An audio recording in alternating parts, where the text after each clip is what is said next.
హరి ఓం. ఈ సోమవారం చాలా అపురూపమైన, అద్భుతమైనటువంటి శివప్రీతి కలిగినటువంటి రోజు.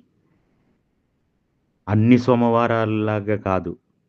ఎందుకంటే ఈ సోమవారం ఆరుద్ర నక్షత్రంతో కూడి ఉదయకాలంలో మాస శివరాత్రి అనగా చతుర్దశి తిథి సాయంకాలం 6 గంటలు దాటిన తర్వాత అమావాస్య కూడా సాయం సంధ్య వేళలో ఆరుద్ర నక్షత్రంలో సోమవారం రోజున అమావాస్య తిథి ఉంది. అంటే ఇక్కడ రోజు, నక్షత్రము, మాస శివరాత్రి, అమావాస్య అన్నీ సోమవారం కలుస్తున్నాయి.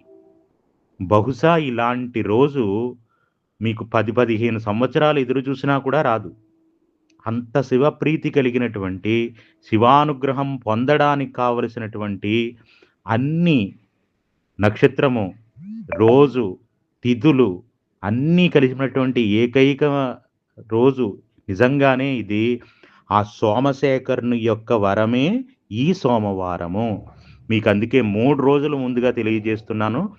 అందరూ కుటుంబ సమేతంగా ఆ రోజు ఉదయం కానీ, సాయంకాలం కానీ మీ ఊరు శివాలయంలోకి వెళ్ళి చక్కగా పంచామృతాలతో ఆవు పాలు, ఆవు పెరుగు, ఆవు నెయ్యి, తేనె, పటిక బెల్లం, ఎలాంటి ఇబ్బందులున్నా, ఎలాంటి పరిస్థితుల్లో మీరున్నా ఈ ఒక్క సోమవారం రోజున మీరు ఆ శివునికి మనస్ఫూర్తిగా ఒక్కసారి నమస్కారం చేసి 11 సార్లు కానీ, 108 సార్లు కానీ మీకుండేటువంటి అవకాశాన్ని బట్టి అక్కడ ప్రదక్షిణ నమస్కారాలు చేసి, ఒకవేళ అన్నీ కుదిరితే కనుక చండీ ప్రదక్షిణ చేసిన, ఉదయం వేళ అంతా ఉపవాసం ఉండి కేవలం పళ్ళు, పాలు మాత్రమే తీసుకుని సాయంకాలం వరకు నక్త ఉపవాసం చేసి, సాయంకాలం నక్షత్ర దర్శనమైన అనంతరం శివాలయ దర్శనం చేసుకున్న తరువాత మీరు శివునికి ఏ ప్రసాదం పెడతారో ఆ ప్రసాదాన్ని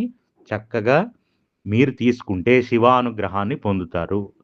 ఇంకెంతకంటే గొప్ప అవకాశం మరలా వచ్చేది కాదు. కాబట్టి అందరూ, మీ కుటుంబ సభ్యులందరూ శివానుగ్రహాన్ని పొందాలని మీకు 3 రోజులు ముందుగా తెలియజేస్తున్నాను. కాబట్టి అవకాశం ఉన్న వాళ్ళందరూ సద్వినియోగం చేసుకోండి. తెలియని వారందరికీ తెలియచెప్పండి. ఎందుకంటే చేసుకున్న వాళ్ళకి చేసుకున్నంత మహాదేవా అన్నారు. ఈ లోకంలో ఏది పోయినా మళ్ళీ తిరిగి రప్పించగలిగిన శక్తి ఒక్క శివుడికి మాత్రమే ఉంది. జ్ఞాపకం పెట్టుకోండి. ఈశ్వరుడు ఇవ్వాలి, ఈర్ణములన్నీ పోవాలి. లోకంలో సమస్త ఐశ్వర్యాలని, సమస్త విభూతులని, సకల మంగళ కార్యాలు మీ ఇంట్లో జరగాలంటే శివానుగ్రహం ఉంటేనే అది జరుగుతుంది. శివాజ్ఞ లేకపోతే చీమ కూడా కుట్టదు. అంతటి కరుణామూర్తి, దయామయుడు పరమశివుడు. కాబట్టి ఆ పార్వతీ పరమేశ్వరుల అనుగ్రహం మీరందరూ పొందాలని మనస్ఫూర్తిగా సంకల్పిస్తూ అందరూ శివాలయానికి వెళదాం, శివుణ్ణి అర్చిద్దాం, ఉపవాసం చేద్దాం, నమక చమకాలతో శివుణ్ణి అర్చన చేసుకుందాం.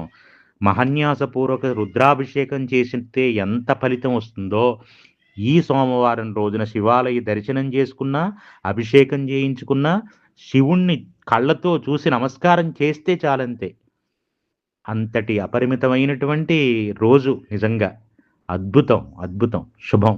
అందరికీ శివానుగ్రహ ప్రాప్తిరస్తు. మీ శ్రీరామచంద్రశేఖర స్వామి, అనపర్తి శ్రీ శక్తి పీఠం.